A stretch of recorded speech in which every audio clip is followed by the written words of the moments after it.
Good afternoon, everyone. So you know that we spent the past few weeks discussing the business briefing skills. So today we're going to spend about an hour discussing and reviewing all these business briefing skills. As you know that in our course, Intermediate Oral Training, we have two highlights. We focus on business briefing skills. We also focus on policy debate. So now, I would like to sum up what we have been discussing for the past few weeks. So now let's look at our first slide. So when we're making a business presentation, this will be a key question. How do we bridge the gap? And by gap, we mean the gap between the presenter and the audience, or the gap between the message you want to convey and the audience. So to bridge the gap, we need to find an effective way to communicate with the audience. So today we're going to discuss some essential and practical tips for making a successful business presentation. So let's move on to the next slide. So if you look at here,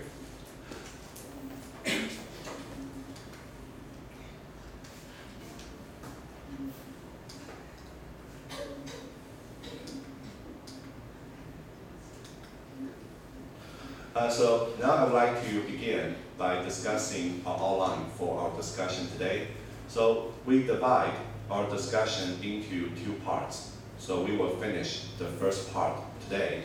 So today we'll be discussing the 3 points.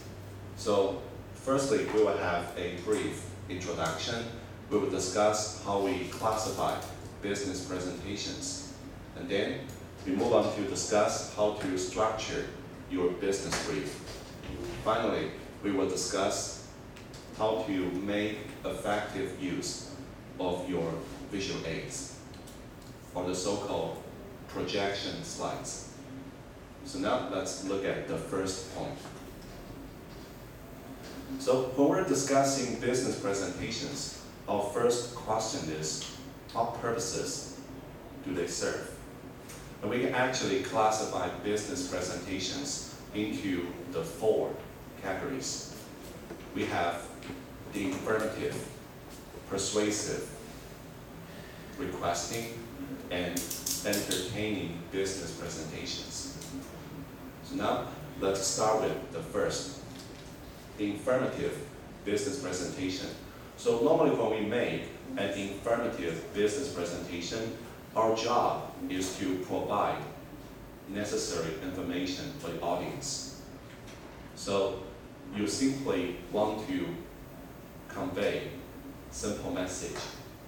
Normally, you can find this kind of business presentation in the occasions where you have to report your progress with the project, or when you have to report your sales performance. So these are the so-called informative business presentations. And then we can look at the second category, the so-called persuasive business presentations. And actually, a majority of business presentations will fall into this category. How do we do when we make persuasive business presentations? That means we try to persuade the audience, and we expect to create or to induce changes in audience attitude or decisions. For example, you want to persuade the audience that your latest model is worth buying, or your latest service is worth their trying. So most business promotion or product launch will actually be based on persuasive business presentation. And then we have the third, requesting business presentation. Actually, requesting business presentation is a variation of the persuasive business presentation. What do we do with the requesting presentation? Normally, we create a presentation like this because we ask for something from the audience. For example, you may want to request funding for the research project or for the development of the product. Or you may want to request approval from the regulating authority. For example, today, you just developed a new drug for lung cancer. The next step is to get the approval from the regulating authority, that will be the FDA. So you may have to present to the officials at the FDA to get the approval of your new drug. We call this requesting business presentation.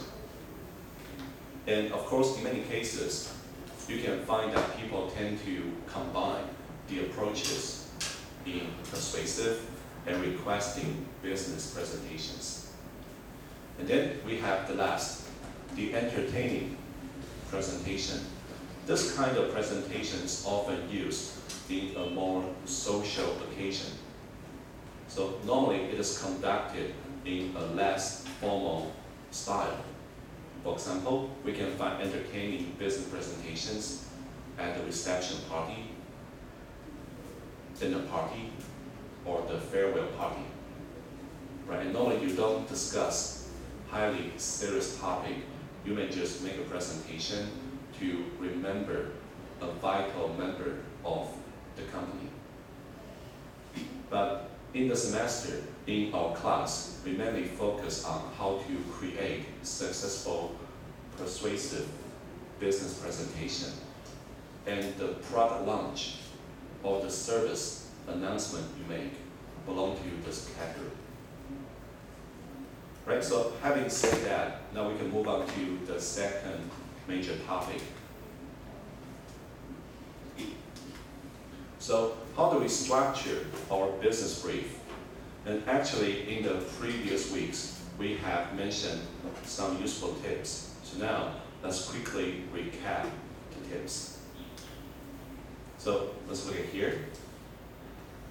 We know that every business presentation can be divided into the four main parts.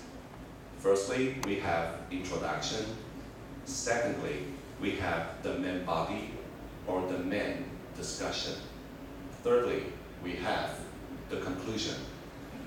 And finally, but equally importantly, we have the Q&A session. So in terms of proportion, actually, the introduction is a very brief part of the presentation. In the introduction, we try to prepare the audience for our business presentation, and we also try to get their attention. In most cases, you won't spend more than 2 minutes finishing your introduction. And then we devote most of the time to the main body or the main discussion. In the main discussion, we try to cover all the essential facts, details, right, and just to make our case. After that, we reach the conclusion. Normally, the conclusion is the most brief part of the whole presentation. It is even more brief than the introduction. Again, in usual practice, you won't spend more than 1 minute and 30 seconds on introduction. Keep it brief and concise and try to get to the point. As we mentioned before, in the conclusion, you can try to summarize your key points, and then you move on to the concluding statement. In the concluding statement, you can advise or suggest the audience to take action. For example, you advise the audience to place an order or to make a try on your new product. And then we move on to the Q&A session, or sometimes called question response. So in the Q&A session, we mentioned that the significance of the session is that you can use the audience response to check how successful your presentation is. The more responsive the audience gets, normally means the more more success with your presentation. Right, so now let's move on to the next. And so now we're going to begin by discussing how to construct your introduction. Again, in our previous discussion, we already talked about the essential elements in introduction. So let's quickly go through this. We know that actually these are the essential elements in introduction. The first step in making a brief is to acknowledge your audience. This includes greeting and some formality language, normally to show appreciation. Right? You can begin by saying, "Good morning, ladies and gentlemen. Welcome to our presentation." Or you can say, "We really appreciate your attendance today." Or you say, "It is a great honor for us to present to you today." And then we move on to the second step. In the second step, you need to introduce yourself. This is important because before you come on the stage, you are the nobody. The audience knows nothing about you, so it will be hard for them to relate to you. By self-introduction, the audience may begin to see your connection with the presentation. So, like we mentioned before, in self-introduction, don't forget to state your full name. Don't simply say, "My name is William." You should say, "My name is William Young." If possible, state your Chinese name, and you can say, "Please just call me William." This will also be possible. State your job title, and also, if necessary, state your connection with the presentation. You can say, "I'm the sales director of, for example, Tesla company. I'm responsible for marketing our latest electric sports car." All right? A few sentences, the audience may begin to see why you're here, why it is you, rather than the others making the presentation. And then we can move on to the third step, getting attention. Again, it is always important that you try to draw the audience attention in introduction. And later we will be discussing in more detail the tips for getting attention. All right, now let's move on to the fourth step first. Then, don't forget to state the purpose, or you can try to announce the title of your presentation. You can try to create a catchy phrase as the title. Or you can simply say, "Today we are here to unveil our very first and revolutionary electric sports car in the US auto industry." So now we have the keywords unveil, first, electric car.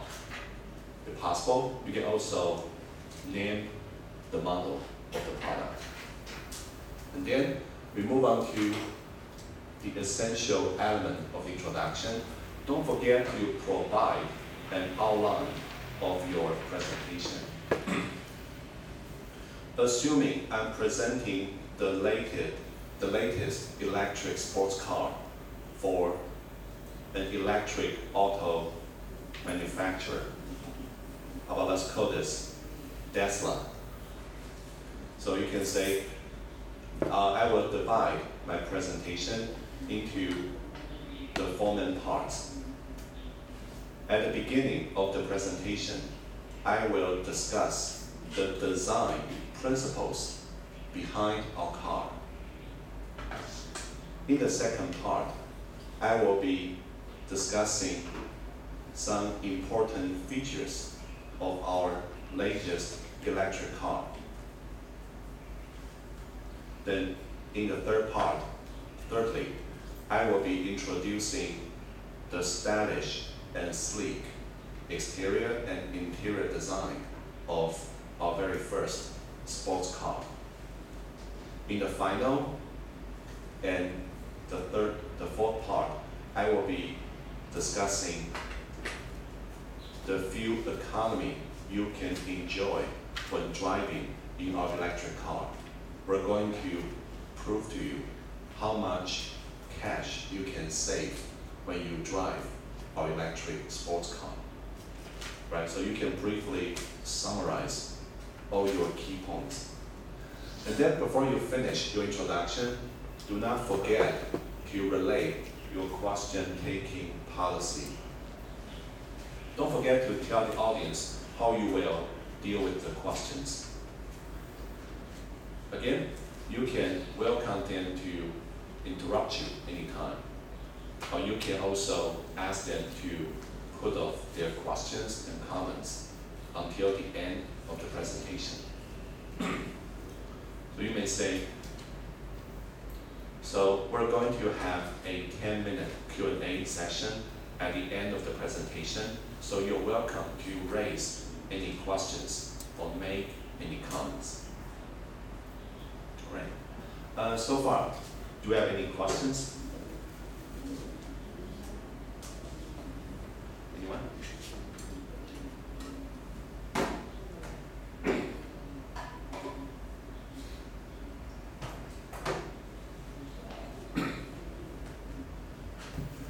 Well then, so let's continue. So let's move on to the next slide. Right now, so now we're going to discuss the 4 major functions of introduction after we discuss the structure of the introduction. So basically, a successful introduction should serve the 4 purposes. Firstly, a carefully designed introduction should be able to catch the audience attention. Again, later we will discuss this in more detail. But the point is that if you lose your audience attention from the start, you will continue losing more members of the audience. So it is always important to catch your audience attention from the very beginning. Then an introduction also serves the second purpose. Your introduction should provide a reason for the audience to listen to you. So try to provide some incentives. Try to motivate your audience so they will know why your presentation is worth their attention. And thirdly, in your introduction, you should also be able to build your credibility. Because if you can build your credibility, that means the audience will choose to trust you. When they trust you, they may start to accept your viewpoints. For example, you can point out your connection with the presentation topic, or you can also briefly discuss your expertise on the field. By doing this, your audience may begin to believe you are the right person to provide information. And finally, don't forget that we sometimes try to relate to the audience. By relating to the audience, we mean that we try to build connection with the audience. To do so, you can often try to discover some similarities between you and the audience, or you can actually point out some similarities. For example, if you are a female presenter and you are presenting to some potential customers, you notice that some of the potential customers are also females. If you are working mothers, and you notice that some of the audience members are also working mothers, what would you say? So, if you're promoting a car, you may say, as a working mother, I know that driving kids to school, dropping them off, and then picking them up when the school is finished, it is actually not easy. To do this, we need a reliable car which can take us safely to the school and back home. I know that some of you are working mothers, as I am. I believe that you will agree with me. on what I just said, right? When you say so, you begin to relate to the audience. Some audience members, they may nod when they listen to you. When they nod, that means they start to create a bond with you so that you can relate to the audience. So try to consider how many similarities you share with the audience members. You can point out or you can work on those similarities. Alright, so now let's move on to the next. We just mentioned we have to draw the audience attention. So now here we're going to introduce some very simple techniques.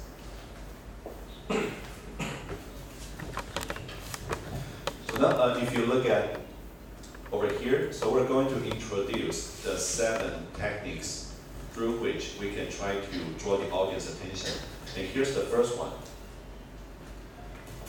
You can sometimes begin your presentation with a startling, a shocking statement. What can we say?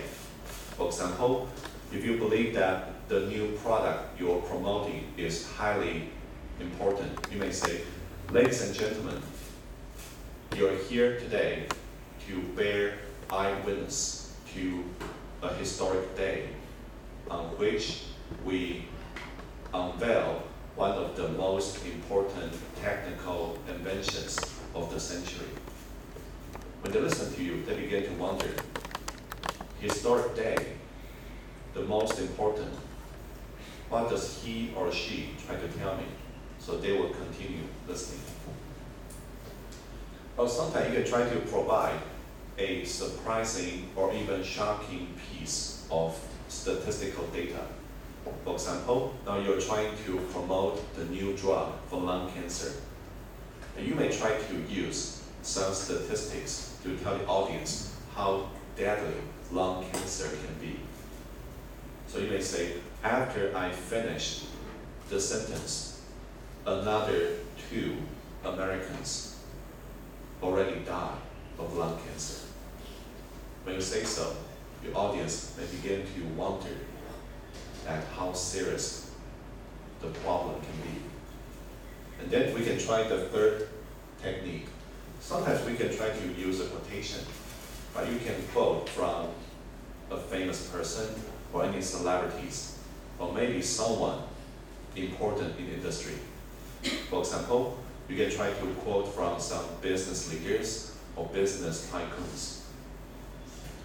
For example, you may say, Ray Kroc, the founder of McDonald's, once said, luck is only the dividend of sweat. The harder we work, the luckier we get. And you can use the sentence to begin your introduction. Or sometimes you can even try to adapt the quotation. Or you may say, Ray Kroc once said, luck is only the dividend of sweat. But today, we want to tell you that innovation is indeed the dividend of our sweat. So you can even try to adapt the quotation just to work to your benefit. Right? And now let's move on to the next slide. So here's the fourth skill. Sometimes we can try to raise a question when we're making an introduction. Because audience members, they tend to respond to questions. You can ask some simple, related questions. For example, now we're promoting our new car. So we can ask the audience members about their experience with their cars. You ask them, how many of you own more than one car? Do you think that the gas price is going up too fast?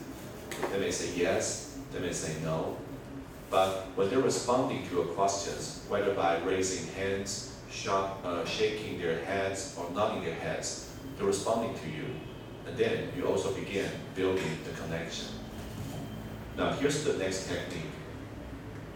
Sometimes we also try to present a scenario.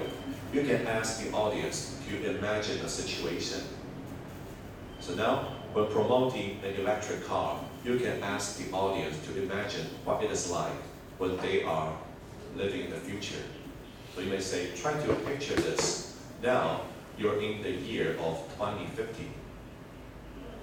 The gas price has gone up to $50 per gallon. Will you still insist on buying and driving a car powered by gasoline engine? So when thinking about the scenario, I think some audience members will start shaking their heads, right? And then let's move on to this one. Or sometimes we can also try to narrate an anecdote. By anecdote, we mean some interesting stories, normally believed to be true, about famous people. Again, we can use an anecdote about Ray Kroc, the founder of McDonald's. For example, now I'm promoting the electric sports car. We know this product is highly advanced or pioneering in industry, right? Some people may question if the electric sports car are going to survive on the market. So we can try to take one anecdote.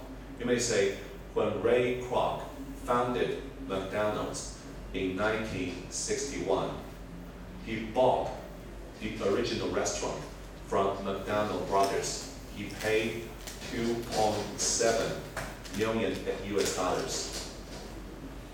In 3 years, McDonald's fast food chain already sold over 1 billion hamburgers. So Ray Kroc, he actually discovered a highly potential market. Today, we're also introducing to you this product because we believe we're also discovering a highly potential new market. So you can use the anecdote to begin your introduction. And sometimes we also try to use humor. You can try to tell a joke, or you can try to maybe share some interesting personal experience. But it is always risky to use humor in a business presentation, especially if you're dealing with international audience. So try to avoid humor involving sexual or racial differences. Because we know actually a lot of jokes are based on sexual or racial differences. So make sure that your humor will not be offensive to some of the audience members. All right, so now, having discussing how to use the attention-getting tips, we can move on to our next part. So now we're discussing how to organize the main discussion part. As we just mentioned, we tend to deliver all the essential facts and details in the main discussion part. So to deal with such great amount of information, we need to find the most effective way to organize the information. And to do that, we can use the two kinds of tools. We have the logical tools and the tool of transition signals. Now, let's start with the logical tools. So actually, by logical tools, we mean some basic logical principles we use to organize information. So here you can find the first, chronological order. Again, when discussing the history or procedure, we can try to use chronological order to relay information. Right? We can arrange facts in chronological order. We begin with the very first stage, the very first phase, we move on to the next until we reach the end. The second principle is the so-called spatial principle. Sometimes we're dealing with a topic which is highly spatial. For example, we're conducting market analysis. So you may begin with the domestic market, and then the regional market, finally, the global market. Or you can start your market analysis in Taiwan, then you move on to Japan, you move on to China, finally, you finish your market analysis with India. Right? So when we arrange information by geographical categories, we call this the spatial order. Then we still have the causal relations. Sometimes we can try to classify or organize information in causal relations. That means we try to focus on the causes and effects in the information we deal with. As we know that actually many products or services spring from customers' needs. So, when promoting your product or service, you may begin by discussing the kind of customer needs you try to fulfill, and then you can prove that your product or service will be the solution to the problem. And now let's move on to the next two principles. Number 4, we have the so-called division and classification principles. Again, it's important that we need to distinguish between division and classification here. By division, we're dealing with one single subject. We're dividing one single subject into the smaller parts. By classification, we're dealing more than 2 subjects. We try to sort out different subjects into different groups, right? So we have to distinguish between division and classification. And sometimes when we're dealing with a great number of details, you can consider using division and classification. And actually, this is the most common organizing principle we use when arranging information in the middle part. Finally, we have the problem and solution approach. As you may notice, principle 5 actually overlaps with principle 3. So many presenters tend to combine the 2 approaches. So when you use approach 5, in the first part, you may just focus on discussing a common or current problem. You analyze the problems and you try to discover what we can learn from the problems. And then you point out a solution. Normally the solution will be the product or the service you try to promote. So we call this problem and solution principle. This is also used in many business presentations. Right, so now let's move on to the next part. So now we're looking at the second kind of tools we can use when organizing information in the main discussion. So here we try to provide some of the most common examples. So when organizing information, we can use the so-called transition signals to arrange the various pieces of information. So let's try to think of the presentation as a journey. And the objective of the presentation will be our destination. As the presenter, our job is to lead the audience safely to the destination. To do that, we can try to set up some traffic signs along the journey. The traffic signs can point your audience to the right direction so they won't lose their way. So here, the transition signals are just like the traffic signs. And now we try to classify all these transition signals by their functions. Firstly, we have the transition signals to show the time sequence. And you can find some of the most common transition signals. Again, just for information, you can find firstly, secondly, third, and thirdly. The difference between each pair is that the word ending with ly, such as firstly, is more formal than the adjective. So firstly, secondly, and thirdly are used in more formal occasion. And there's also another important word, finally. Again, we don't confuse finally for at last. There's a difference between finally and at last. When you say at last, that means you've been waiting for this for a long time. So if you say at last when making a presentation, you're telling the audience, you're saying, at last, we're already here. It's almost finished.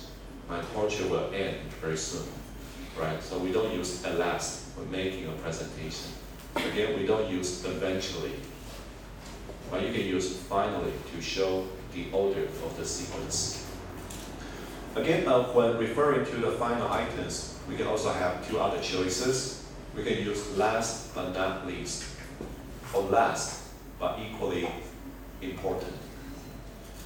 There will be some others. We just list some of the most commonly used. Now let's move on to the next slide. Again, sometimes we can also use transition signals to show addition of ideas. To do this, we can find some of the most commonly used words and phrases.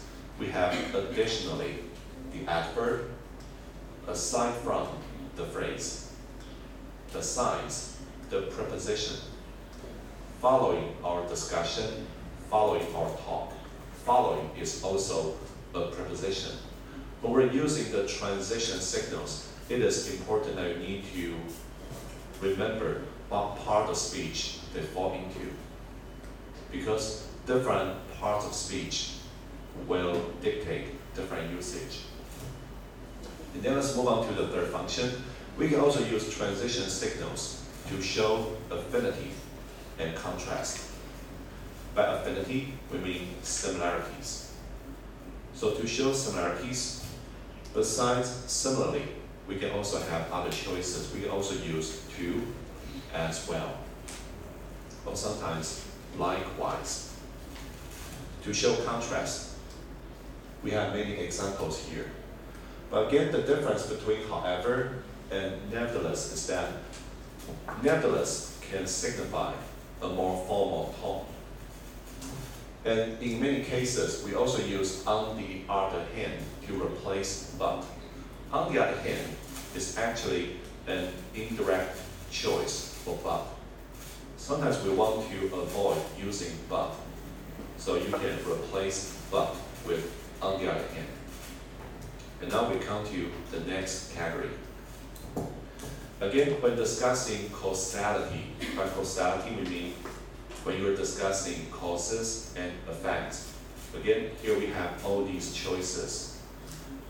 And it's always important that you need to know what part of speech the words may belong to. We have since is a preposition, due to a phrase, as is a subordinator, as a consequence, another phrase. So is a coordinator. Therefore is a conjunctive adverb. Thus, conjunctive adverb. Hence, conjunctive adverb. We can use them to show causes or effects, but again, they fall into different parts of speech. Right, so now we already finished our discussion of how to organize the information in the main discussion. So now we can move on to our second highlight today. So now we'll be discussing how to optimize your visual aids. Again, we can actually use some very simple principles when we're designing our visual aids, so they can actually help you the most. Now let's look at some simple tips. There is a very common principle when designing the presentation slides. We call the principle the CRAB principle. So here the abbreviation CRAB comes from the four words: contrast, repetition, then we have affinity and proximity. All right? So how do we apply the principle? Here's the first word, contrast. By contrast, we mean the contrast between the word types or the typefaces or the contrast in colors. For example, when designing the presentation slides, if the background is light in color, the text should be dark in color.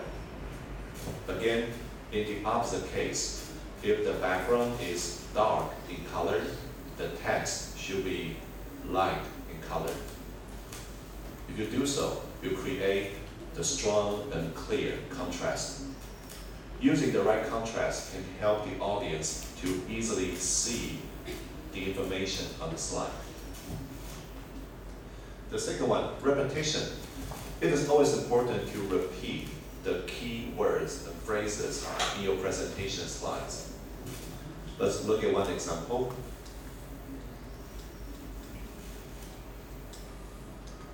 So in the slide, we begin our discussion of organizing the main discussion. We find the title, main discussion, here. In the next slide, we find the repetition of the main title here. In the next slide, we find the repetition of the main title again. In the next slide, we find the repetition of the main title. We call this repetition. When you repeat the keywords, it will be easier for the audience to see the organization of your content. By looking at this, we will know, okay, all the text refers to the second part, main discussion. The third word, alignment. What do we mean by alignment? Alignment means neat and clear arrangement. Again, when we're arranging the text and images of the presentation slides, we should try to create a neat and clear order. Again, we can use the previous presentation slides, for example. But if you look at here, we have the title here, we have the subtitle. Below the subtitle, we have the 4 equally important items. You can see that they're all clearly aligned, right? If you look up, in this one, subtitle, subtopic, both are aligned. Now, examples, aligned as well. Subtitle, subtopic, subtopic, examples. We call this alignment. This can present a sense of order and organization to the audience. It will be also easier for the audience to see the message. Let's look at another example. So, main title, subtitle, subtopic, aligned. Examples, all aligned. Right, so let's get back to the final word. The final word, proximity. Proximity basically means closeness. So how do we use proximity? By proximity, we mean you need to decide on the distance between the text and the images on your presentation slides, how close they should be. Again, normally if the text items are related in meaning, you should try to place them close to each other. If the two items are not related, you should try to place them a little farther or apart. Later we can show you another example, right? But whenever you're trying to design your presentation slides, try to bear the principle in mind. Now let's move on to the next. Another key principle, I think most experienced presenters will tell you, when designing the presentation slides, always remember, less is more, not the opposite, all right? Actually, many presenters, sometimes they couldn't resist the temptation to put so much on one single slide. When you put too much information on the slide, you're bombarding the audience. You're not communicating with the audience. So now, how do we try to create simplicity and clarity in our presentation slides, we have some very simple tips.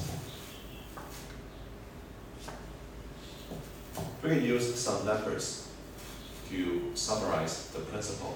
The first one is 20. Always remember, when you're designing the presentation slide, try not to make the audience members to spend more than 20 seconds reading and digesting the information of each slide. If it takes them more than 20 seconds or even longer to finish the presentation slide, that means you're putting too much on one slide. So try to downsize the amount of information, because as the presenter, you will be able to provide the essential information for the audience. You do the talking, not the presentation slides. The second number will be 6. Always try to limit the number of the items you want to place on one single slide to 6. 6 topics, 2 images, and 4 items. Try not to go over 6, because again, if you go over 6, the audience may have to spend more than 20 seconds reading and understanding the information. Another keyword will be 10. But then actually, we can try to lower the number, even 9, 8, or 7.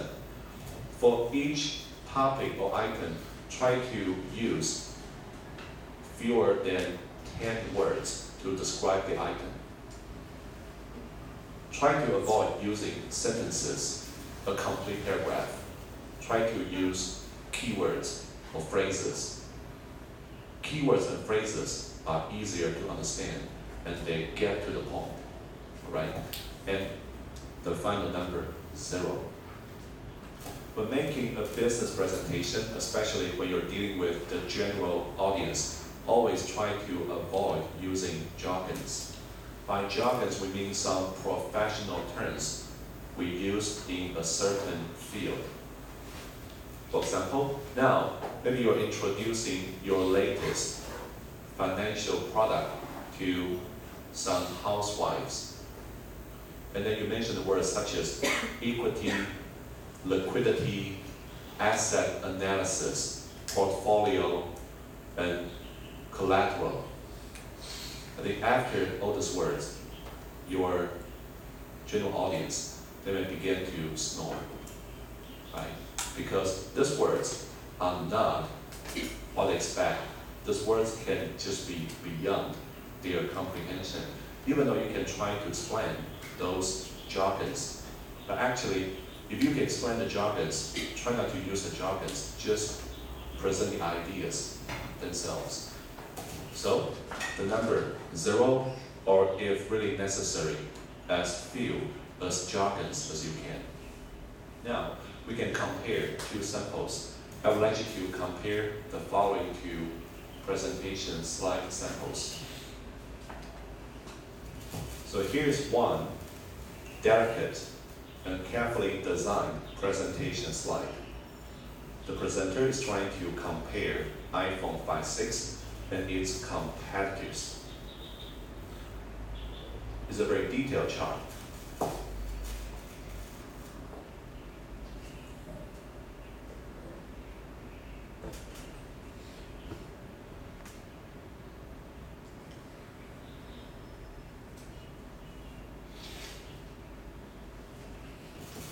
So it's almost 20 seconds. Can anyone tell us what the chart is saying? Not really, right? I mean, unless you're a very fast reader. But I think most people won't be able to digest such amount of information within a few seconds. Even though the chart is beautifully designed, it doesn't deliver. Now, let's move on to the next sample.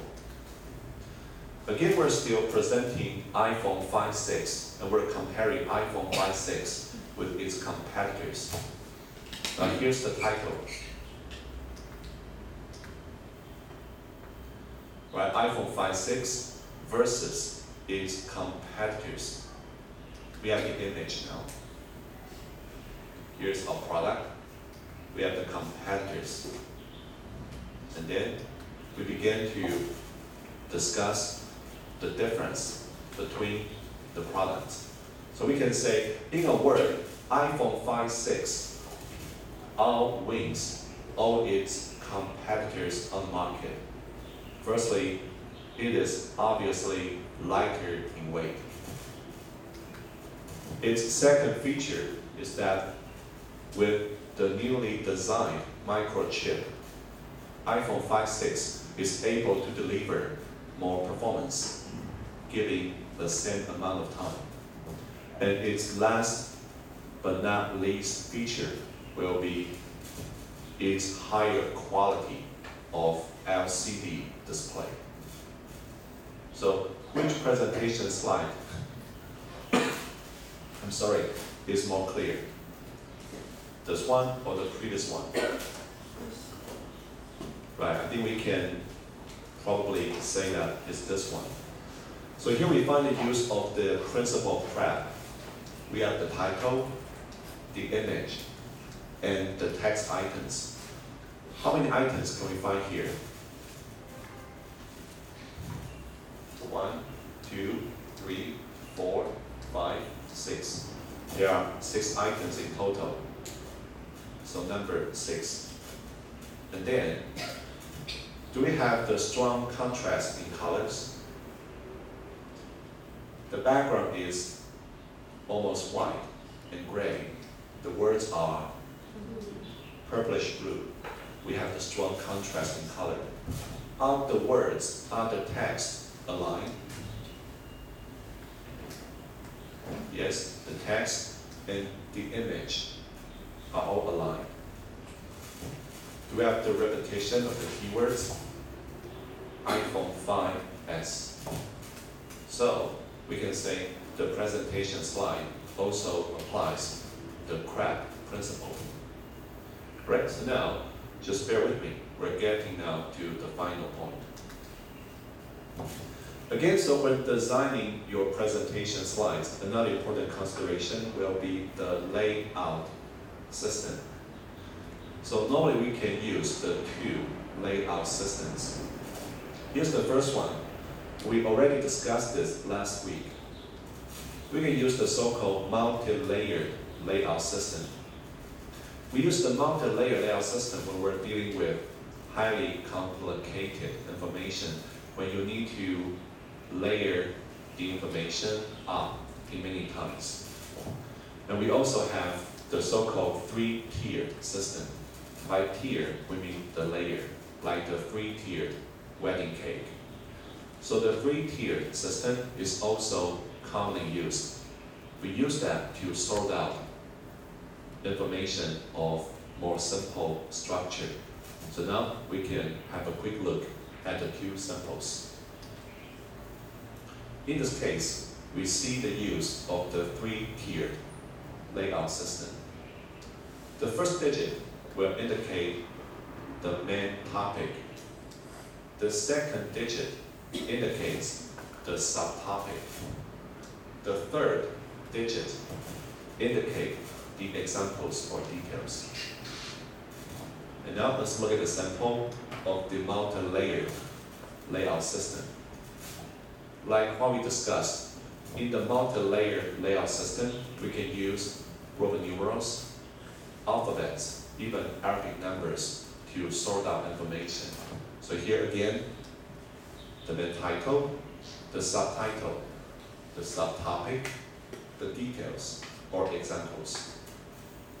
So this will be an example of the multi-layered layout system. Again, all these symbols, they also serve as the traffic signs. They show clearly to the readers the organization of information. Now, one last thing. Again, when we're trying to design and create the presentation slides, it is always important to name things correctly. So here, I would like to point out a few words worthy of attention. The first 2 words, figures and tables.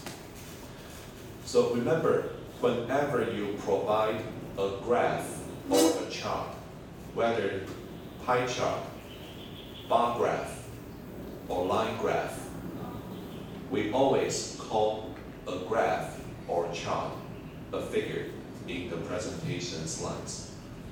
For the first graph, we say figure 1. For the second graph, we use figure 2. So we don't use the word graph or chart when we provide them in the presentation slides. Again, for all kinds of tables, we only use the word table.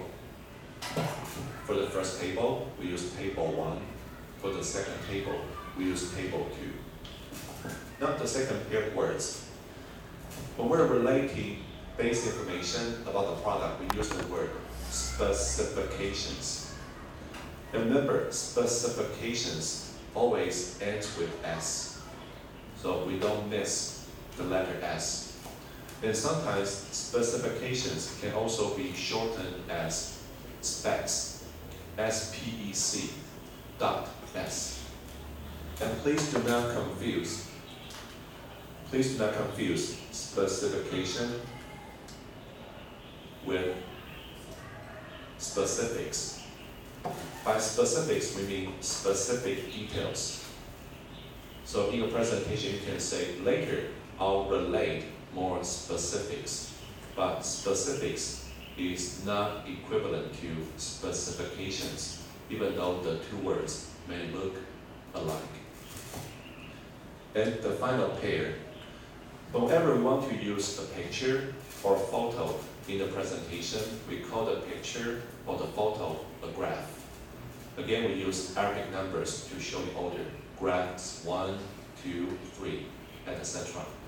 And sometimes we provide a short passage below the graph or the figure for explanation.